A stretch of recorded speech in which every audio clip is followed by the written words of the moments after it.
Dans les affaires, personne ne ralentit pour que tu rattrapes ton retard. Si tu n'avances pas, tu es dépassé. Et une fois dépassé, on t'oublie. Tu dois être fort non pas pour dominer les autres, mais pour ne pas être effacé. Parce que la faiblesse coûte cher. Être naïf, hésitant ou trop gentil peut te coûter ton rêve. Les autres n'auront pas toujours tes valeurs. Certains te piétineront sans pitié. Alors tu dois apprendre à être fort, pour survivre avec intégrité. Parce que ta place n'est jamais garantie.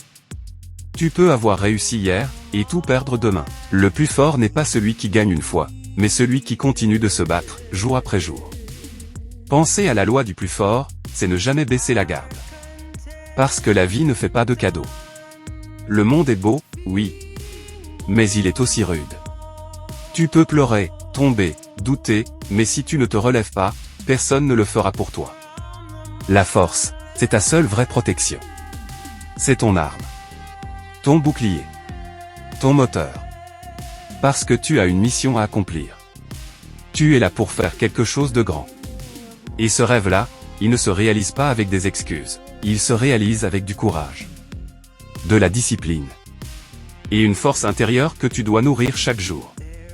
Parce que tout le monde veut réussir. Tu n'es pas le seul à avoir une idée, un rêve ou une ambition. Des milliers, des millions de gens se battent pour les mêmes clients, les mêmes opportunités. Chacun veut sa place, chacun veut sa part. Et personne ne la cédera sans se battre. 2. Parce que l'attention des gens est limitée. Les clients n'ont pas le temps pour tout le monde. Ils choisissent ce qui attire leur regard, ce qui les touche, ce qui résout leurs problèmes maintenant. Si tu ne te démarques pas, si tu ne captes pas leur attention, tu es invisible. 3. Parce que le monde évolue vite. Ce qui fonctionnait hier peut devenir inutile aujourd'hui. Des concurrents surgissent avec de meilleures idées, des prix plus bas, une technologie plus rapide. Si tu ne t'adaptes pas, tu es balayé. La vitesse est devenue une arme. 4. Parce que la réussite attire la convoitise. Dès que tu commences à monter, tu deviens une cible. On copie ton travail. On critique tes choix.